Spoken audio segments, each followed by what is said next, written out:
छत्तीसगढ़ सरकार ने प्रदेश के स्कूलों में शिक्षकों की कमी से दूर करने के लिए प्रदेश के 10,463 स्कूलों का युक्तिकरण किया और अब सरकार का दावा है कि प्रदेश के एकल शिक्षकीय शालाओं की संख्या में 80% की कमी आई है। लेकिन शिक्षकों की नाराजगी और धरातल की स्थिति कुछ और ही बयां कर रही है। IND24 ने जब इसकी पड़ताल की तो चौंकाने वाली स्थिति सामने आई है। इसी पर देखिए ये रिपोर्ट। किसी भी सभ्यता के सतत विकास और समृद्धि की नींव वहाँ की शिक्षा व्यवस्था और शिक्षक होते हैं। वही शिक्षक जिसके लिए आचार्य चाणक्य कहते हैं कि कोई भी शिक्षक सामान्य नहीं होता, प्रलय और निर्माण उसकी गोद में पलते हैं। छत्तीसगढ़ में इन दिनों छत्तीसगढ़ की शिक्षा व्यवस्था और शिक्षक दोनों ही चर्चा का विषय बने हुए हैं। छत्तीसगढ़ सरकार का दावा है कि शिक्षा की गुणवत्ता को बेहतर करने के लिए युक्तिकरण का फैसला किया जा रहा है, लेकिन प्रदेश भर के शिक्षक युक्तिकरण का एक स्वर में विरोध करते हुए नजर आ रहे हैं और कारण है अधिकारियों की तानाशाही। युक्तिकरण प्रक्रिया से प्रदेश भर के शिक्षक परेशान। 2008 के सेटअप में छेड़छाड़ से नाराज हैं शिक्षक। अधिकारियों पर नियमों की अनदेखी का लगा रहे हैं आरोप। शिक्षकों का आरोप है कि काउंसलिंग के लिए नहीं दिया गया समय।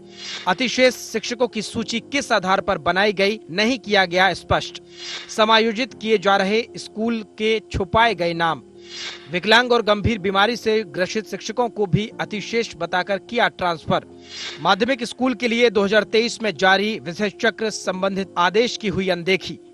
दावा आपत्ति के लिए नहीं दिया गया समय। जूनियर शिक्षकों को रखा गया युक्तिकरण प्रक्रिया से बाहर। अतिशेष शिक्षकों की सूची में नहीं बताया गया स्कूलों का U-DAS कोड। जिन शिक्षकों का रिटायरमेंट करीब था उन्हें भी बना दिया गया अतिशेष शिक्षक। एक अनसुलझी गुत्थी युक्तिकरण की युक्ति। जी हां, हम बात कर रहे हैं छत्तीसगढ़ की, जहां स्कूल शिक्षा विभाग में मौजूदा स्थिति कुछ ऐसा ही बयां कर रही है। आंकड़ों की माने तो प्रदेश के 453 स्कूल शिक्षक विहीन थे और 5,936 स्कूलों में मात्र एक ही शिक्षक पदस्थ था। सरकार का कहना है कि युक्तिकरण से इस समस्या को समाप्त कर दिया गया है, लेकिन प्रदेश भर के 20 से अधिक शिक्षक संगठन इसका विरोध कर रहे हैं। उनका दावा है कि सरकार के इस फैसले में प्रत्येक जिले में अधिकारियों ने बड़े स्तर पर गड़बड़ी की है। नियमों को ताक में रखकर जल्दबाजी में युक्तिकरण किया गया। सेटअप 2008 में बदलाव करने से छत्तीसगढ़ की शिक्षा व्यवस्था चरमरा जाएगी। शिक्षकों को खासा परेशानियों का सामना करना पड़ेगा। अगर इनकी मंशा बहुत अच्छी होती तो हम भी स्वागत करते हैं, युक्तिकरण होना चाहिए। लेकिन 2008 के सेटअप को काटकर, जिसमें न्यूनतम 60 के दर्ज संख्या पर प्राथमिक शाला में 1/2 का प्रावधान था और मिडिल स्कूल में 105 तक की दर्ज संख्या पर 1/4 का प्रावधान था, जिनको कम किया गया है। एक पद निश्चित रूप से मिडिल स्कूल में और प्राथमिक शाला में सबसे पहले कम किया गया है। हमको इनका विरोध है, हमको युक्तिकरण का विरोध नहीं है।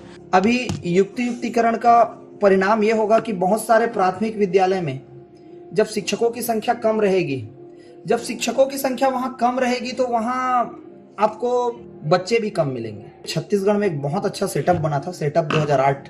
इसका पालन करते हुए आपको यहाँ युक्तिकरण करना था। प्रदेश में अभी हजारों शिक्षक है जिन्होंने ज्वाइन नहीं किया है और वो न्यायालय की शरण ले रहे हैं। न्यायालय में उनको न्याय जरूर मिलेगा। छत्तीसगढ़ शैक्षिक साझा शिक्षक मंच के प्रदेश संचालक वीरेंद्र दुबे का कहना है कि अधिकारी नियमों की अनदेखी कर रहे हैं। राजधानी रायपुर से लेकर दूरस्थ ग्रामीणों इलाकों के स्कूलों तक प्रत्येक जिले के शिक्षक शिकायत कर रहे हैं। ऐसे में सरकार को पूरे युक्तिकरण को निरस्त कर पूरी प्रक्रिया की उच्च स्तरीय जांच करवानी चाहिए।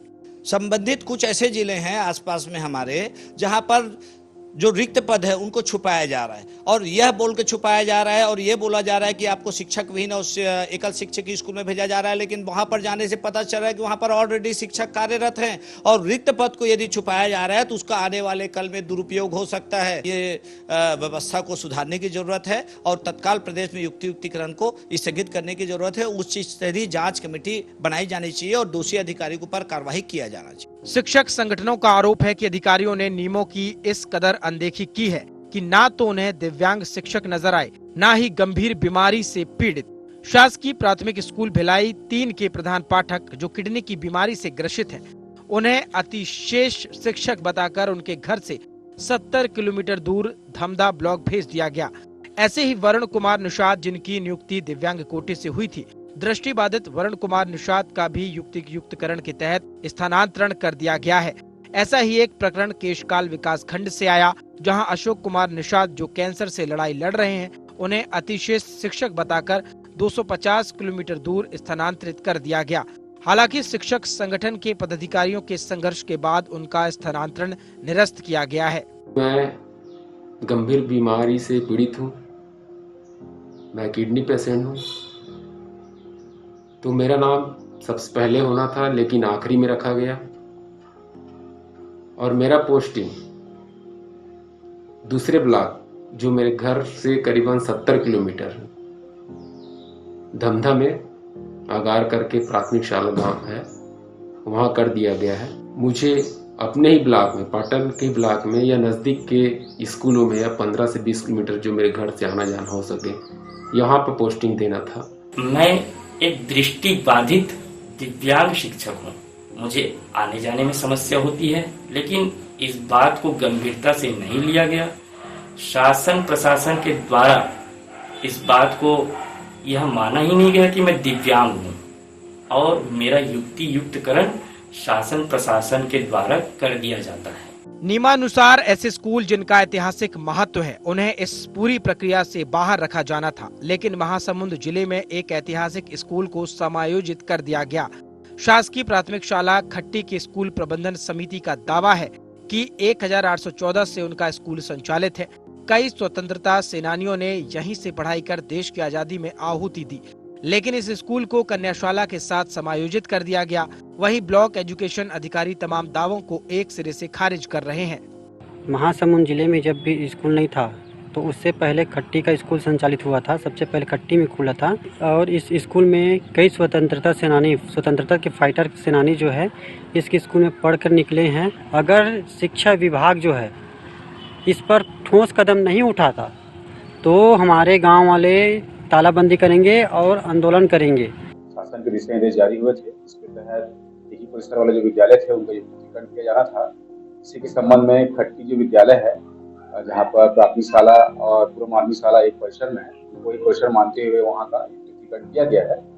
इसमें जो बातें आई थी कि विद्यालय ऐतिहासिक है, तो विद्यालय का निरीक्षण किया था। विद्यालय में जो दाखिल खारिज है वो 100 साल पुराना हमको मिला है, लेकिन विद्यालय ऐतिहासिक है ऐसा कोई दस्तावेज नहीं मिला है। प्रदेश में शिक्षकों और शिक्षक संगठनों के आरोप से स्पष्ट है कि युक्तियुक्तकरण की पूरी प्रक्रिया में गड़बड़ियां हुई हैं। ऐसे में भले ही कई शिक्षकों ने पदभार ग्रहण कर लिया हो, लेकिन उसके बाद भी हजारों शिक्षक न्यायालय के शरण में हैं। युक्तियुक्तकरण के पश्चात लगभग प्रदेश के 25 से 30% शिक्षक जिनके साथ अन्याय हुआ था, उन्होंने कोर्ट का रुख किया हुआ है और न्यायालय की शरण ली हुई है। न्यायालय से उनको उम्मीद है कि गुहार लगाने पर उनको न्याय जरूर मिलेगा। और ये शिक्षक जो है, इनकी संख्या जो है ऐसे भी है जिन्होंने ज्वाइन नहीं किया है स्कूल में, और कुछ शिक्षक ऐसे भी है जिन्होंने ज्वाइन कर लिया है, क्योंकि जबरिया जो है दबाव पूर्वक उनको कार्यमुक्त किया जा रहा था और दबाव बनाया जा रहा था कार्य वहां पर जाके कार्यभार ग्रहण करने के लिए नए विद्यालय में। शिक्षकों की शिकायतों और उनके दिए गए तर्क गंभीर हैं। 2008 के सेटअप में बदलाव से कई ऐसे स्कूल हैं जो अब 2 शिक्षकी हो चुके हैं। सरकार के नियमानुसार एक पुरुष शिक्षक को सालाना 10 अर्जित अवकाश, 10 मेडिकल लीव, 13 CL, 3 ऐच्छिक और 3 स्थानीय, कुल मिलाकर 39 दिन, और महिला शिक्षक को कम से कम 90 दिन का शिशु पालन अवकाश और 6 महीने का मातृत्व अवकाश मिलता है।